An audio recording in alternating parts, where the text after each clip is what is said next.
गरीब किसान की कहानी। एक गांव में एक गरीब किसान रहता था। वहां पर 2-3 साल से बारिश नहीं हुई थी, जिस वजह से वहां की सारी जमीन सूख चुकी थी। किसान बहुत दुखी था क्योंकि वो अपने जमीन के ऊपर कोई फसल नहीं उगा पा रहा था। सर्दी का मौसम था। आज किसान पेड़ के नीचे आराम कर रहा था, तभी उसे वहां एक सांप नजर आया। वह सांप अपना फर फैलाए हुए बैठा हुआ था। किसान के मन में एक बात आई, ये सांप काफी सालों से यहाँ रहता है, इसे भी इस अकाल के समय में मेरी तरह खाना ढूंढने में परेशानी होगी। फिर गरीब किसान ने मन ही मन यह तय किया कि वो हर रोज सांप को एक कटोरी दूध पिलाएगा। एक ही दिन में किसान एक कटोरी दूध ले आया और सांप के बिल के पास रखकर कहने लगा, हे नागराज, आपको मेरा प्रणाम है। मैंने कभी अपना ध्यान नहीं दिया कि आप भी यहाँ रहते हो। सूखे की वजह से मैं तो परेशान हूँ और मुझे लगता है आपको भी परेशानी हो रही होगी, इसलिए अब से मैं रोज आपको एक कटोरी दूध पिलाया करूँगा। ये बोलकर किसान ने वो कटोरी वहीं छोड़ दी और वहाँ से चला गया। अगले दिन सुबह जब वो कटोरी लेने वापस आया तो उसने देखा कि कटोरी में कुछ चमक रहा था। किसान ने कटोरी को उठाकर देखा, उसके अंदर सोना का सिक्का मिला। फिर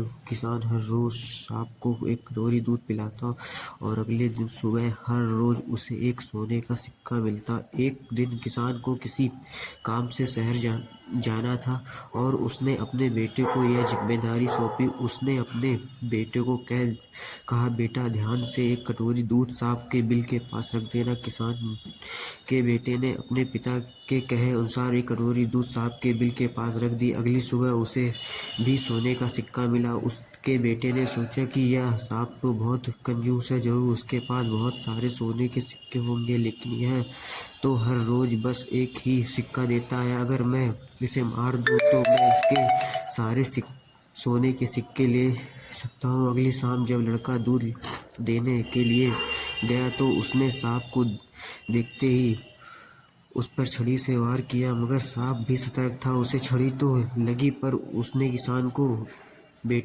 किसान के बेटे को भी डस लिया। सांप का विष बहुत ही जहरीला था। देखते ही देखते किसान के बेटे की मौत हो गई और जख्मी सांप अपने बिल में वापस चला गया। जब किसान वापस लौटकर आया तो उसने अपने बेटे की मृत्यु के बारे में पता चला। साथ ही वह बहुत दुखी और क्रोधित होकर सांप के बिल के पास उसे मारने पहुंचा। तभी उसने सांप को देखा और सांप को काफी चोट आई। उसे देखते ही वह समझ गया कि उसके बेटे ने सांप पर हमला किया होगा।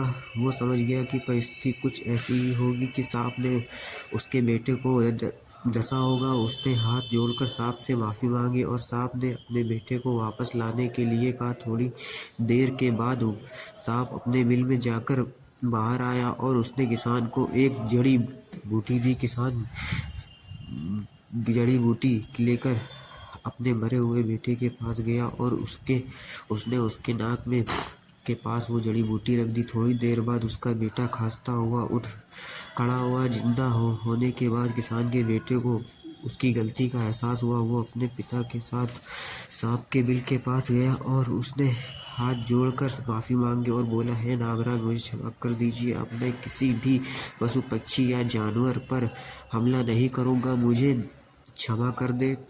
सांप ने भी खुश होकर अपना सिर हिलाया और वापस अपने बिल में चला। दिल को छू लेने वाली कहानी। वो एक लड़का था जिसका नाम आर्यन था और एक लड़की जिसका नाम श्रेया था। वे दोनों एक ही कॉलेज में पढ़ते थे और एक दूसरे के साथ बहुत अच्छे दोस्त थे। धीरे धीरे उनकी दोस्ती में दिल के करीब एहसासों ने जगह बना ली। एक दिन एक पार्टी में श्रेया एक अनहोनी की घटना का शिकार हो गई और आर्यन उसके साथ था। उस दिन से उनकी दोस्ती एक प्यार भरी कहानी में बदल गई। दोनों एक दूसरे के समर्थन में खड़े रहने लगे और उनके बीच एक खास बंधन हो गया। लेकिन खुशी की एक समय की कहानी थी, क्योंकि जिंदगी कभी कभी अपने रंग बदल देती है। एक दिन एक घातक रोग श्रेया को पकड़ लिया और डॉक्टर ने उसे बताया कि उसका समय कम हो गया। आर्यन ने दिल के दर्द के साथ उसके समर्थन दिया, लेकिन श्रेया के हृदय में एक अजब भावना थी। वह चाहती थी कि वह अपने प्यार को खो दे, जिससे वह इस दर्द के मुकाबला कर सके। उसकी दिल की ये अभिलाषा आर्यन को जानने में थी, और वह श्रेया के साथ जितना भी समय बचा था उसे उसकी प्यार भरी ख्वाहिश पूरी करने का फैसला किया। वे एक बार फिर साथ आए, खुद को इस प्यार में खो दिया और अपने दिल की बातें आपसी शर्तों के बिना कह दी। श्रेया की आंखों में खुशी और दर्द दोनों दिख रहे थे, क्योंकि उसे पता था कि उसके प्यार की अंतिम ख्वाहिश पूरी हो रही थी। उनकी खुशियों और दुखों से भरी एक साथ गुजरी रात के बाद श्रेया ने अपनी आंखें बंद कर ली। उसके अंतिम समय में उसका अंतिम मुस्कान आर्यन को था। उसके प्रियजनों ने देखा कि वह खुश थी, क्योंकि उसने अपने प्यार को पाने का एक अद्भुत सफ़र पूरा कर लिया था। कहानी अपनी तुलना दूसरों से ना करें। एक बार की बात है, किसी जंगल में एक कौवा रहता था। वो बहुत ही खुश था, क्योंकि उसकी ज़्यादा इच्छाएं नहीं थी। वह अपनी ज़िंदगी से संतुष्ट था। लेकिन एक बार उसने जंगल में किसी हंस को देख लिया, और उसे देखते ही सोचने लगा कि ये प्राणी कितना सुंदर है। ऐसा प्राणी तो मैंने पहले कभी नहीं देखा।